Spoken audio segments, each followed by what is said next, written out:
machungu waliokuwa wanayapata wakoma zamani yanalinganishwa na machungu unayoyapitia wewe leo. Bwana Yesu asifiwe. Shangilia ujumbe mzito namna hiyo. Kabla hujakaa, nataka nisome kwanza andiko alafu ndipo tukae kwa makofi. Marko mlango ule wa kwanza, tuangalie Biblia zetu. Marko mlango ule wa kwanza, angalia mstari wa 40 mpaka mstari wa 42. Akaja kwake mtu mwenye ukoma, akamsihi na kumpigia magoti na kumwambia, ukitaka. Wameweka koma namna hii, neno hilo peke yake, ukitaka. Maana yake nini? Inawezekana kabisa kwamba walikuwa hawana neema tena, tumaini tena, wakoma la kupona. Ndio maana tulipokutana na Yesu anasema, ukitaka waweza kunitakasa. Bwana wa huruma naye akamhurumia, akanyosha mkono wake, akamgusa, akamwambia, nataka takasika kwa jina la Yesu. Piga kelele, sema leo natakasika kwa jina la Yesu. Piga kelele, sema leo natakasika kwa jina la Yesu. Naongea na mwenye ukoma pale Marekani, leo natakasika kwa jina la Yesu. Naongea na mwenye ukoma pale Ulaya, leo natakasika kwa jina la Yesu. Naongea na mwenye ukoma pale Kenya, leo natakasika kwa jina la Yesu. Kaa tayari kupokea utakaso katika damu ya Yesu. Bwana Yesu asifiwe. Unaweza kukaa sasa tunapokwenda mbele ya neno la Bwana. Rafiki zangu wapendwa, ndugu zangu, rafiki zangu ambao mnafuatilia Isaya Kapage TV, nawapenda sana. Alafu nawamisi sana leo. Nina ujumbe mahususi kwa ajili ya kila mmoja ambaye kwa namna moja ama nyingine ameumizwa, ana majuto, ana machungu, ana sononeko ndani ya moyo wake, haoni njia ya kufanya, haoni msaada unatoka wapi. Leo uko msaada kutoka kwa Bwana. Inawezekana una ukoma wa kiroho ndio unaosababisha wewe upate chuki ulio nayo. Leo ukoma wa kiroho unaenda kuondoka katika jina la Yesu. Katika jina la Yesu. Rafiki zangu, labda nitoe hadithi kidogo. Zamani katika taifa la Israeli, mwanamume au mwanamke alipokuwa amepatwa na ukoma, basi sheria ilikuwa ni moja tu. Mtu huyo atasimama na kupiga kelele, mimi ni mwenye ukoma. Atazunguka, mimi ni mwenye ukoma. Kila mtu atajua njia hii haipaswi kupita, kwa sababu yuko mtu mwenye ukoma. Hii ndio ilikuwa sheria. Mambo ya Walawi 13 na mlango ule wa 14 pia. Watu hawa Mungu alimwagiza kila kuhani aliyesimama katika zamu yake kwamba yeyote utakayemchunguza kwamba ana ukoma, kuhani utakapomthibitisha utamtenga na watu wa Israeli. Atakaa mahali pa peke yake na atapiga ukelele na kusema, mimi ni mwenye ukoma. Kwa nini? Kwa sababu mtu huyo amekuwa najisi sasa. Yaani ni kama kinyesi sasa. Hastahili kukaa na watu. Mkoma tofauti na ukoma tunaofahamu leo. Leo ukoma wanasema ni kukatika vidole au kukatika mikono. Sio ukoma huo ambao tunautazama katika Biblia. Ukoma katika Biblia ilikuwa ngozi yako inabadilika, labda kichwani kwenye nywele. Ukoma ukikupiga nywele zinakuwa nyeupe kama hivi. Ukoma ukimpita mtu ukiwa ndani ya mwili wake, ngozi yake, nyama yake ile ya ngozi inakuwa nyama fulani, au yanakuwa kama ni mabaka fulani, alafu inaweza kuwa ni shimo fulani linaingia ndani ya mwili. Na yeyote aliyetambulikana kuwa na ukoma, manake alikuwa ni najisi. Alikuwa ni najisi mbele za Mungu, na mbele za watu. Mkoma sasa, kwa sababu hiyo, kwa sababu Mungu ndiye amesema ya kwamba wakoma watengwe. Kwa hiyo wakoma walikuwa wanakaa mahali pa peke yao, mahali pa peke yao, mahali pa peke yao. Haijalishi umezaa watoto 5, 3, 4, haijalishi na mume wako, ilikuwa haijalishi wakati ule wa Biblia, lakini mkoma walimtenga mahali pa peke yake, na alikuwa hana faraja yoyote mkoma. Na watoto walipopika chakula kizuri ili kumpa mzazi aliyewazaa, aliyewalea, aliyewasomesha, alitakiwa mtoto achukue sahani ya chakula, aende mbali alikokaa mkoma, halafu anamwambia mama kwa mbali sana, baba kwa mbali sana, nimeweka chakula sasa, na uje uchukue ule. Alafu mtoto anaondoka, anarudi nyumbani kwa watu wengine kujumuika pamoja nao. Lakini mkoma peke yake atachukua sahani ile taratibu. Mimi mkoma, anaenda na sahani, anakaa mahali, anakula, anasema mimi ni mkoma. Hii ndio ilikuwa sheria katika Israeli. Watoto walipotaka kwenda kuwasalimia wazazi wao waliokamatwa na ukoma, alitakiwa kae mbali, amwambie mama shikamoo, baba shikamoo, mbali sana, mbali sana. Wakoma zamani walikuwa hawana upendo, hawapendwi na mtu, kwa sababu ana ukoma, sija katuambukiza, kwa sababu ni najisi, sija katumia najisi na sisi. Kwa hiyo watoto walikuwa wanawakimbia wazazi wao. Mkoma, ukisikia mkoma, hiyo ilikuwa shughuli nzito, na hakukuwa na faraja kwa mtu mwenye ukoma. Mtu mwenye ukoma unakaa peke yako. Hata kama mwanamke mzuri mrembo umetoka kuoa juzi, ulipaswa ukae peke yako, ujitenge na mke wako, ujitenge na mume wako, ujitenge na binti zako, ujitenge na marafiki zako, ujitenge na vijana. Huo ndio ukoma. Mkoma alitengwa kama kinyesi kinavyotengwa. Kinyesi hatukitaki. Na mkoma aliitwa najisi. Wakoma zamani walikosa matibabu hospitalini. Leo kuna matibabu ya wakoma waliokatwa mikono. Lakini ukoma ambao ulikuwa ni unajisi kutoka kwa Mungu, hakukuwa na matibabu. Hakukuwa na matibabu kwa wakoma. Wakoma walikuwa hawana mshauri wa kuwashauri kwamba hebu naomba nikuangalie, labda ukoma wako umeanza kupona kidogo. Wakoma hawakuwa na mtu wa kuwachungulia, labda tuchungulie, hebu nichungulie. Unajua ukiumwa jipu, labda liko kwenye mgongo, unamwambia mtoto naomba niangalie jipu, sijui lipolipoje, sijui nalionaje. Unamwita mtoto na kuangalia jipu.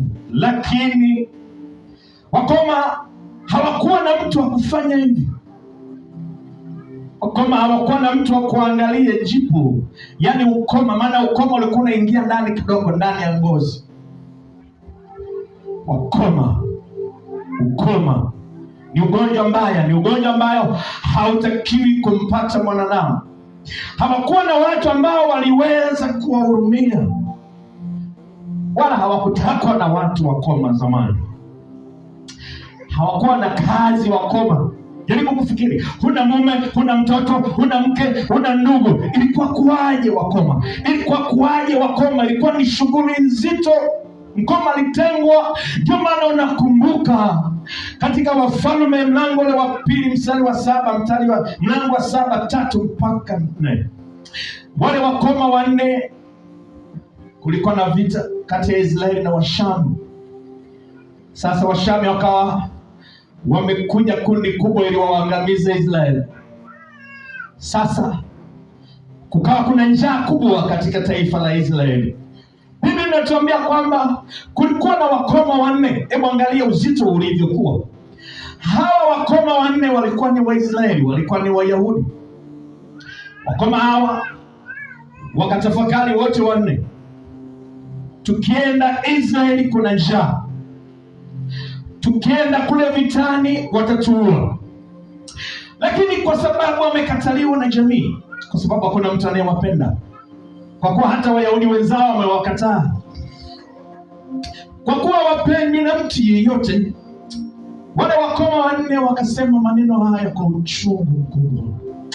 Ndugu zangu, wanaongea wanasema, ndugu zangu, tukikaa hapa tutakufa kwa njaa. Tukienda kwa Waisraeli wenzetu tutakufa kwa njaa, watatufukuza, kwa sababu ni sheria, hauruhusi kwenda kwa watu ambao ni wazima, sisi ni wakoma. Tukienda kwenye kambi ya Washami watatuua. Mmoja akatoa hoja nzito akasema, liwalo na liwe, kwa sababu jamii imetukataa na tunakufa kwa njaa, potelea mbali, twendeni kwa Washami. Litakalotokea ndio hilo hilo, wakituua potelea mbali, wakituhifadhi hai potelea mbali, whatever, come on. Namo ya tamasa yemeta namo, lolote litakalotupata litupate tu. Kwa nini? Wenzetu ambao ni Waisraeli wametukataa. Hapa tulipo kuna njaa, huku nako ni kambi ya wapiganaji wa vita, wanakuja kupigana vita. Wakasema liwalo na liwe, hebu na twendeni, liwalo na liwe. Wakaenda kwenye kambi ya vita ya Washami. Walipokuwa wanaenda, miguuni kwao kuliwekwa mabomu. Mungu aliweka mabomu. Walipokuwa wanakanyaga hatua namna hii, Washami katika kambi yao walikuwa wanasikia kama mungurumo wa majeshi anakuja, kama bomu kubwa linakuja. Wakikanyaga hatua namba 2, sasa wote wakienda kwa pamoja, ilikuwa ni kishindo kikubwa kwa Washami. Wote walikimbia. Walipokimbia wakaacha fedha, wakaacha chakula, wakaacha vitu vyao, wakaacha dhahabu, wakaacha kila kitu, halafu wakakimbia wote, wakaenda mbali, wakijua Waisraeli wameagiza jeshi kubwa kuja kutupiga. Mkoma Mungu alimkumbuka. Mkoma ambaye ni mkoma, Mungu alimkumbuka. Mkoma ambaye alikataliwa, walikuwa wanne, Mungu aliwakumbuka. Mungu akafanya muujiza kupitia wao, na kupitia ule muujiza wakaenda wakaokota fedha, wakaokota dhahabu, wakaokota chakula, wakala, wakashiba. Wakasema jambo tulifanyalo si jema, hebu twende kwenye nyumba ya mfalme tumwambie mfalme, Washami wamekimbia, wameacha chakula, njoni mchukue na nyie mle chakula. Huyu aliyekataliwa mkoma, hawa wanne, katika jina la Yesu. Waliokataliwa wakoma wanne, Waisraeli wamewakataa na kusema hawa ni najisi. Kilitoka chakula kwao kwa jina la Yesu. Ulitoka ushindi kwao kwa jina la Yesu. Habari zikamfikia mfalme. Wako wakoma huku wamejitenga, wameleta habari, wanasema kuna chakula Washami wamekiacha. Mfalme akatuma watu, nenda mkaangalie. Wale waliotumwa walipofika, wakakuta fedha, wakakuta dhahabu, wakakuta chakula, wakakuta kila kitu, wakakitoa, wakapeleka Yerusalemu, wakapeleka kwa Waisraeli, wakala chakula. Nataka nikwambie mpendwa unayenisikiliza siku hii ya leo, huenda ni usiku, huenda ni asubuhi, huenda ni mchana, mimi sijui, lakini pokea chakula hiki. Ni chakula kishukacho kitoka mbinguni, ambacho baba zetu walikula wakafa, lakini hii ni maana leo ipokee. Pokea maana kwa jina la Yesu.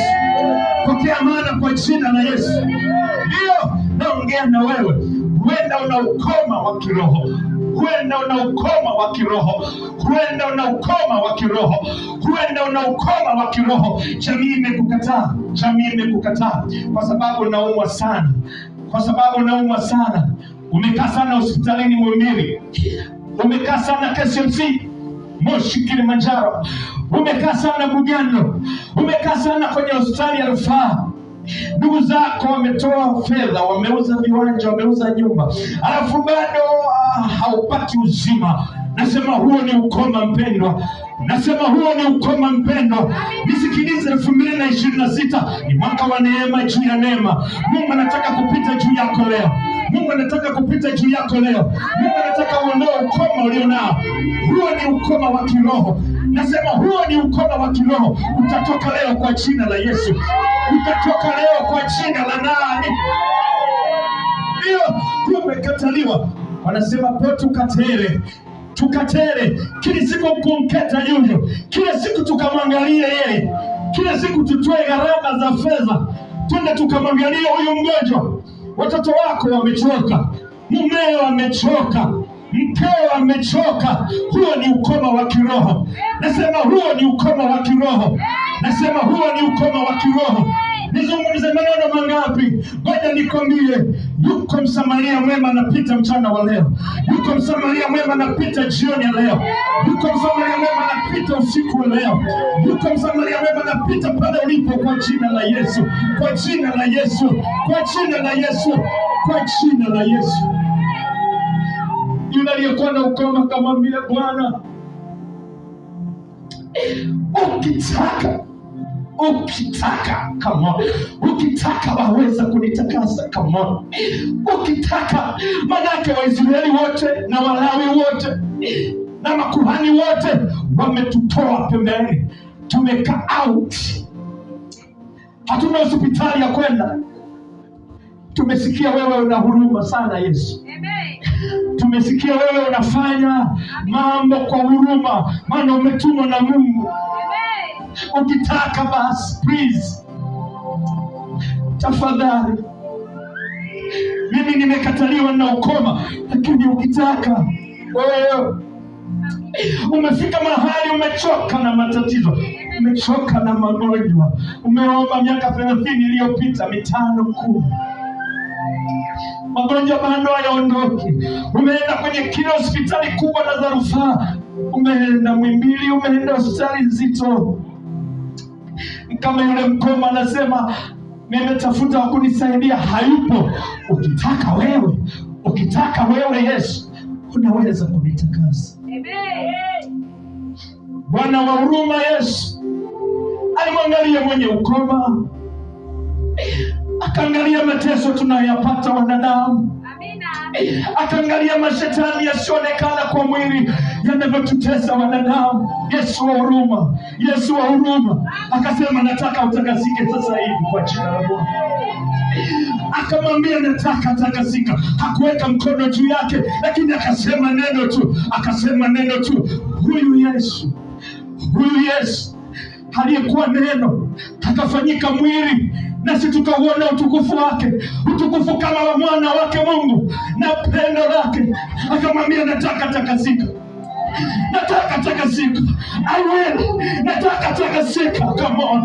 Nataka takasika mchana wa leo. Yupo Yesu wapendwa. Dunia nataka mjue, Wamarekani nataka mjue, Waingereza nataka mjue. Yupo Yesu anataka tuwe wazima. Yupo Yesu anataka tuwe wazima. Ndio. Mpinga Kristo ameinuka leo. Freemason wameinuka leo. Wanataka tufuate masharti yao. Wanataka tushike sheria zao. Wanataka tumwache huyu Yesu. Usimwache huyu Yesu. Anaye huruma mchana wa leo. Anaye upendo mchana wa leo. Ana nguvu mchana wa leo.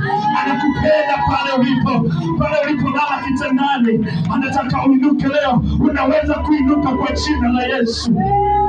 I wish ningekuwa karibu na wewe, ningeweka mkono wangu juu yako.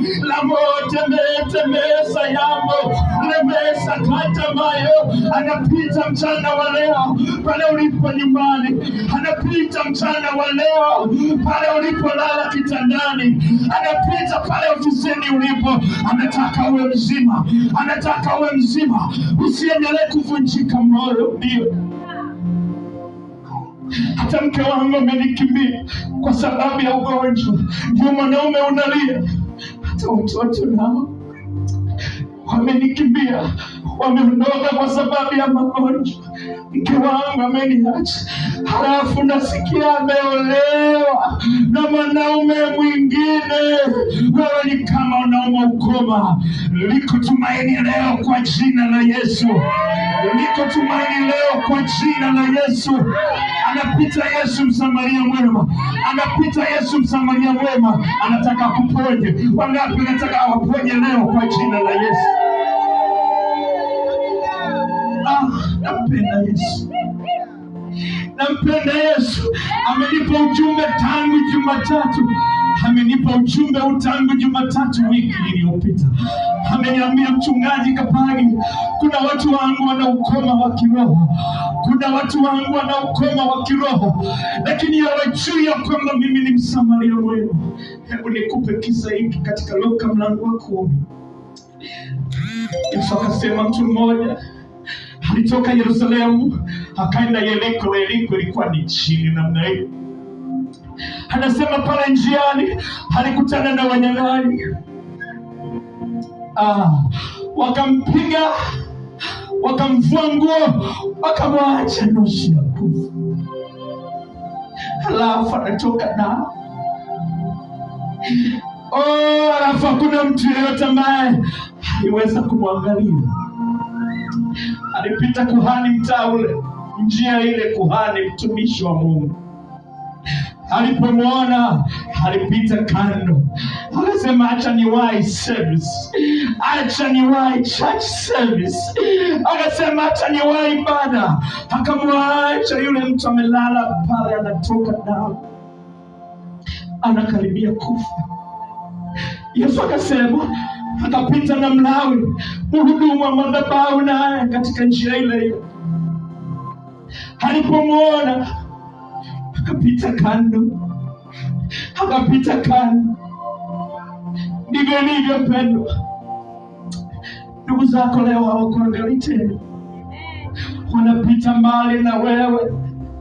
Hata ukiwapigia simu hawakutaki tena kusikiliza, wanasema ameanza huyu naye. Ndivyo ilivyo kwako huyu mwanaume, amelala chakali chini. Yesu anatuambia sasa, baada ya kuhani kupita, baada ya Mlawi kupita, viongozi wa dini hawa, Msamaria mmoja. Hebu sema Msamaria mmoja. Hebu sema Msamaria mmoja. Katika kupita kwake alimuona yule mtu aliyeanguka chini. Yesu anasema akamhurumia, akamchukua mikononi mwake, akampandisha juu ya punda wake, alafu akampeleka nyumba kulala wageni, manake ni hospitali. Akawaambia wale watunzaji, mwangalieni huyu hata nitakapokuja.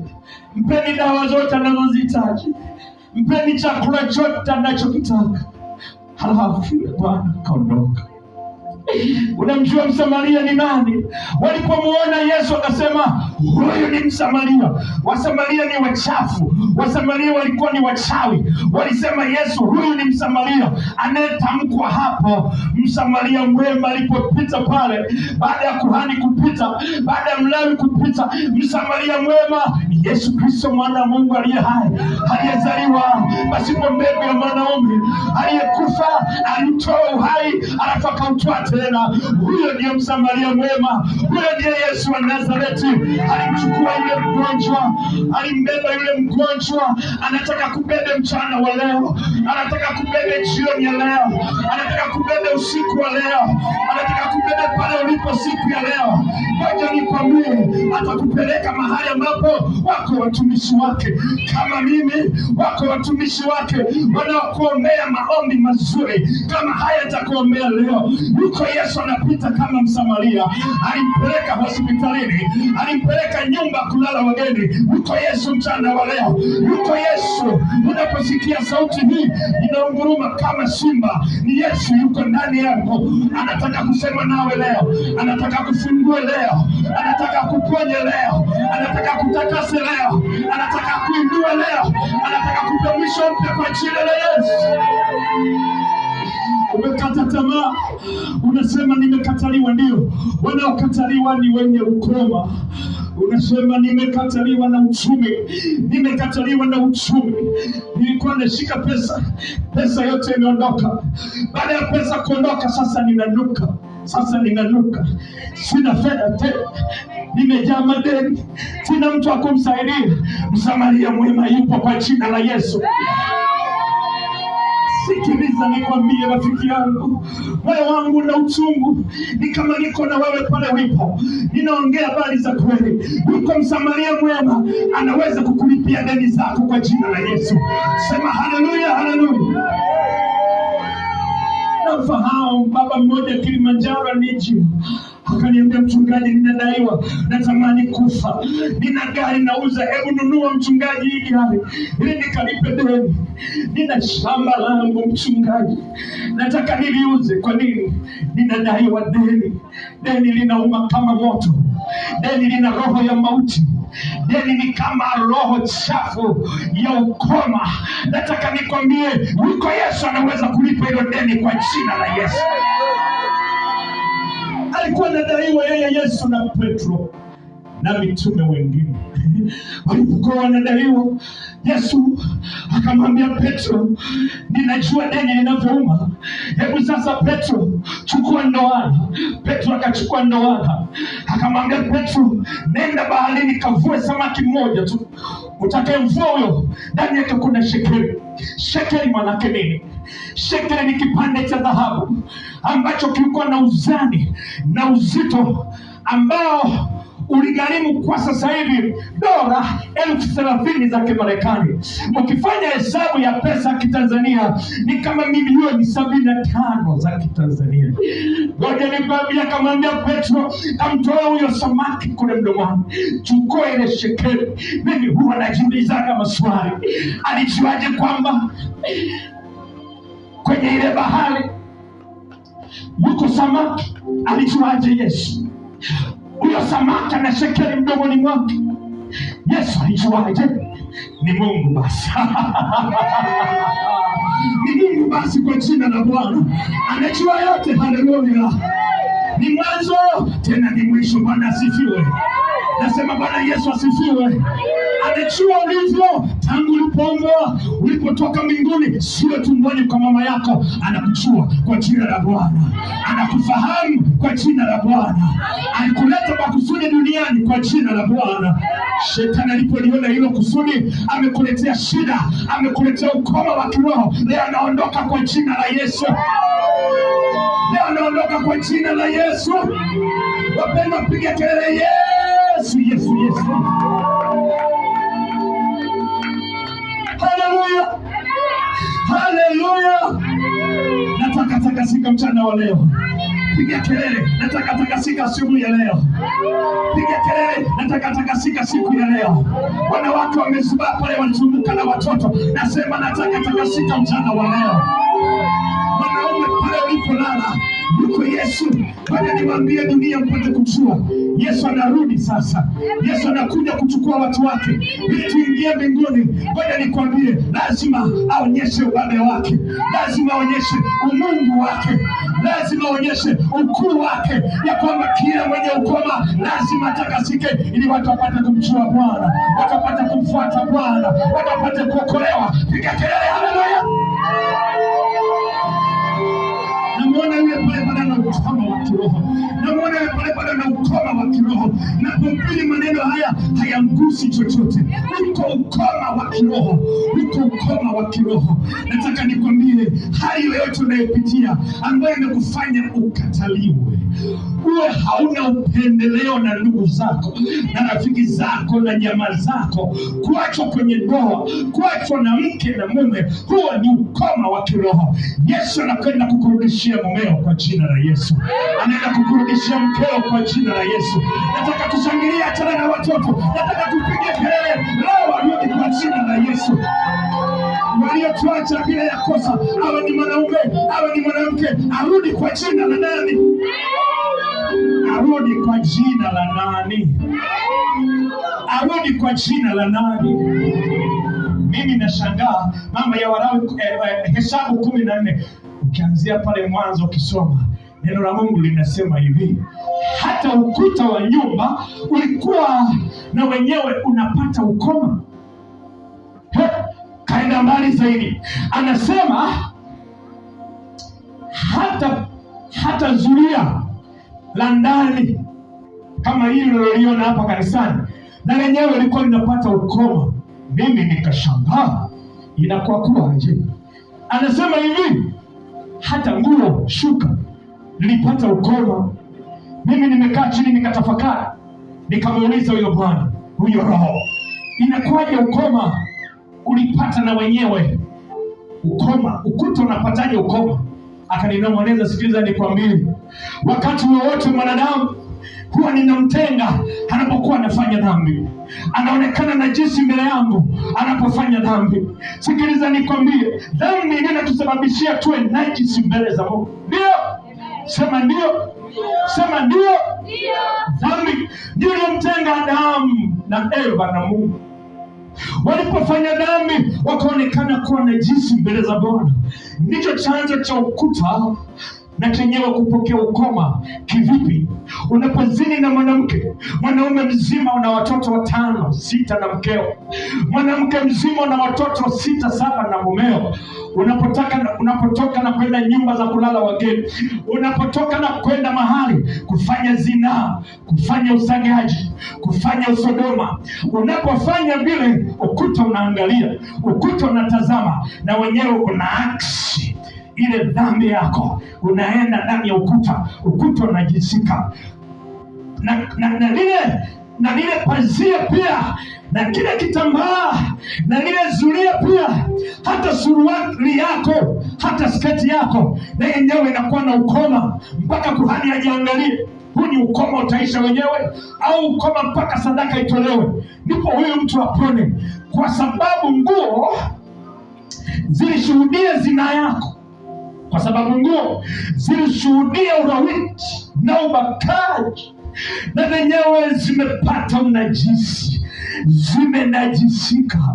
Mtu aliyekuwa na ukoma alikuwa ni najisi, amenajisika. Nataka niwaambie, Yesu alikutana na mgonjwa mmoja, alipomponya akamwambia, angalia, umekuwa mzima, usitende dhambi tena, lisije likakupata baya zaidi kuliko hili lililokupata. Dhambi ni unajisi, dhambi ni uasi, dhambi ni kinyesi, dhambi ni ukoma. Kila anayetenda dhambi, wapenda wangu, magonjwa lazima yampate. Kila anayetenda dhambi, wapendwa, magonjwa lazima yampate. Wewe una ukoma wa kiroho. Haya magonjwa ni ukoma wa kiroho. Haya mateso unayopitia ni ukoma wa kiroho. Umeachwa na mkeo kwa sababu ulikuwa kahaba, ulikuwa ni kiwembe. Anapita Msamaria mwema, amekuja kukitafuta kilichopotea. Wewe ndicho kilichopotea, Yesu amekuja kukitafuta. Anasema, nataka leo utakasike, nataka leo utakasike kwa jina la Yesu, kwa jina la Yesu wa Nazareti. Wangapi leo wanataka watakasike siku ya leo? Wangapi wanataka mwendee huyu Msamaria mwema kwa toba, kwa toba, kwa toba, kwa toba? Wangapi wanataka, wanasema, nataka leo niende kwa Yesu anisamehe dhambi zangu, maana dhambi nilizo nazo ni kama ukoma mbele zake, ni kama unajisi mbele zake. Wangapi wako tayari kutubu mchana wa leo? Wangapi wako tayari kutubu mchana wa leo? Mwaka 2026, anza maisha mapya kwa jina la Bwana. Anza mwezi wa kwanza na mambo mapya kwa jina la Yesu. Anza na Yesu kwa jina la Bwana. Wangapi wataka waanze na Yesu leo? Wangapi wataka waanze na Yesu leo? Tubu dhambi. Ukitubu dhambi, nikiomba maombi namna hii, yatafika mahali penyewe. Atashuka malaika kwako, ataziosha hizo dhambi kwa damu ya Yesu. Zitaondolewa hizo dhambi, halafu baadaye atakusafisha. Sasa Yesu ataingia ndani yako, ataondoa ukoma unaokutesa, ataondoa mapepo yanayokutesa, yanayokufanya ukataliwe, yanayokufanya unyimwe haki zako, yatatoka leo. Wangapi tuko tayari kutubu mchana wa leo? Wangapi tuko tayari kutubu siku hii ya leo? Lazima labda nikuongezee kitu kabla sijaondoka katika madhabahu hii, kabla sijakuombea. Mtenda dhambi yeyote ni sawa na mtu mwenye ukoma mbele za Bwana. Ni najisi. Kitu najisi zamani ilikuwa ni maiti, alikuwa ni marehemu.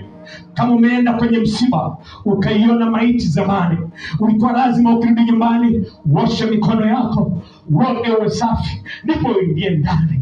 Sikiliza nikwambie, mtu yeyote anayetenda dhambi sasa hivi mbele za Mungu amekufa, ni najisi. Ngoja nikwambie, kama unavyoona wakoma walivyotengwa zamani, mtenda dhambi yoyote mbele za Bwana anatengwa na Mungu. Tangu hapa duniani unakuwa huendi na Mungu, hutembei na Mungu, huishi na Mungu, usikii faraja na Mungu, usikii upendo na Mungu. Lakini zaidi ya hapo, ndugu yangu, ni kunong'oneze maneno magumu. Ukichukuliwa hapa duniani, ukifa siku ya kufa, unaenda kuzimu, jehanamu ya moto. Kabla ya ziwa liwakalo moto na kiberiti, unapelekwa jehanamu ya moto. Ukipelekwa jehanamu ya moto,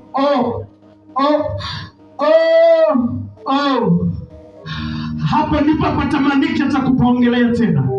Jehanamu panatisha kama nini, ni mahali pamejaa vilio na maombolezo. Jehanamu ya moto ni mahali watu wametengwa mbali na uso wa Mungu. Jehanamu ya moto, hutamuona baba, hutamuona mama kama mkoma anavyofanya. Jehanamu ya moto panatisha kama nini. Unabaki peke yako unalia, hakuna kukusaidia. Unabaki na machungu unalia, hakuna maji, hakuna chakula. Ni mateso masaa yote, ni moto na kuunguza wakati wote. Pale ni pabaya kuliko mtu mwenye ukoma. Ndio naongea na wewe, ukienda jehanamu ni mahali pabaya kuliko mwenye ukoma alivyokuwa anatengwa. Unatengwa na uso wa Mungu milele. Mlango ni mmoja tu wa kuingia jehanamu, hakuna mlango wa kutoka tena. Ukiingia jehanamu ya moto, hakuna mlango wa kurudia tena utoke. Hakuna mlango wa kurudia tena utoke, kwa sababu ulikubali duniani kuwa najisi. Ulikubali duniani kuwa najisi. Ndio naongea na wewe kijana unanisikiliza pale nyumbani. Naongea na wewe baba unanisikiliza pale nyumbani. Naongea na wewe mama unanisikiliza pale nyumbani. Dhambi ni unajisi. Kiburi ni unajisi. Dharau ni unajisi. Sigara na pombe ni unajisi. Unapofanya vitendo hivyo, unafungua mlango wa kujipeleka jehanamu ya moto na kukataliwa kama mtu mwenye ukoma.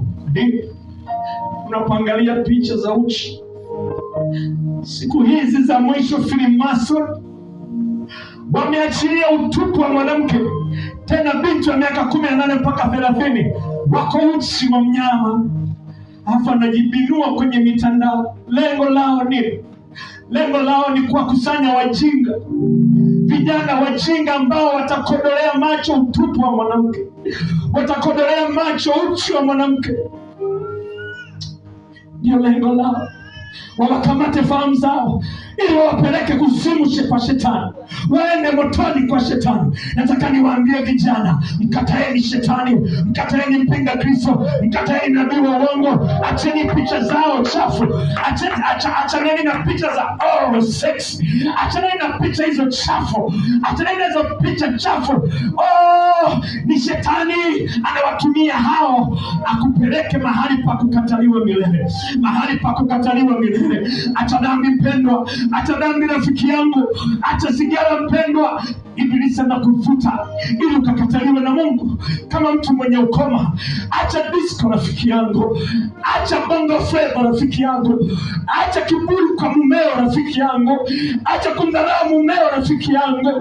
Hebu mheshimu Mungu aliyekupa mume huyo, hebu mheshimu Mungu aliyekupa mke huyo, hebu mheshimu Mungu katika jina la Yesu. Ukiendelea na dhambi hizo, unaenda jehanamu ya moto, unaenda mahali pa kukataliwa milele, utakaa huko milele na milele. Nimekuja kama mjumbe wa Kristo Yesu, nimekuja kama Yesu mwenyewe yuko ndani yangu, nasema nawe ya kwamba wako waliokataliwa kuliko wakoma waliokuwa nakataliwa zamani. Lakini Msamaria anapita leo, anataka kusamehe dhambi zako, anataka kusamehe dhambi zako. Wangapi wanataka kutubu mchana wa leo? Pale walipo kitandani unataka kutubu, hivyo ndio ulivyolala, hivyo ndio ulivyolala. Nitakuombea. nitakuombea toba, nitakuombea toba. Na wengine wangu wanasema mimi niko dini nyingine, nitaokokaje sasa? Yesu alikuja kutafuta kilichopotea. Mimi na wewe ndio tulikuwa tumepotea.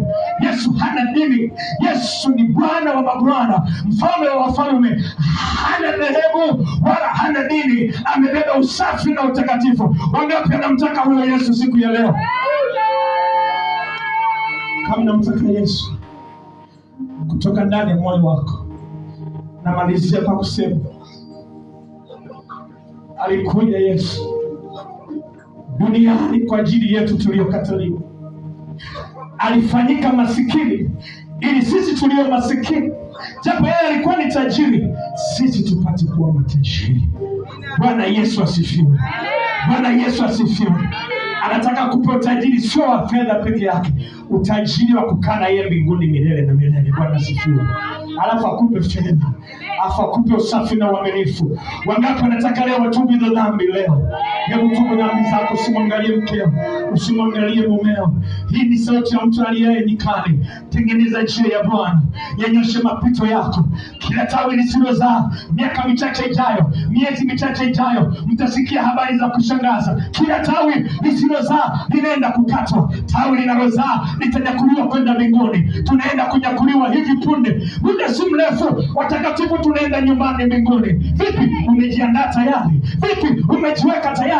Toja matama, kwende nikwambie, shoka liko kwenye mti. Shoka ni neno la Bwana. Shoka ni sauti unayosikia inapenya ndani ya moyo wako kukwambia tubu leo. Huo uzinzi unaofanya, tubu leo. Hayo macho yako umeyaacha, yangalie zinaa, yangalie picha za uchi, tubu leo. Hilo ndio shoka limekwisha kuwekwa kwenye shina. Wewe ndio shina la mti, linasema neno, linapenya ndani ya moyo wako. Acha mawazo mabaya. Una hasira kwa mkeo, una hasira kwa mkeo, huwezi kusamehe makosa kikusamehe mkeo. Unatakiwa usamehe leo. 2026 ufanye mpya, ufanye mpya, ufanye mpya. Hata saa hizi unasikia maneno haya, huongei na mkeo, huongei na mumeo, utaingiaje mbinguni? Njoo tubu leo kwa jina la Yesu.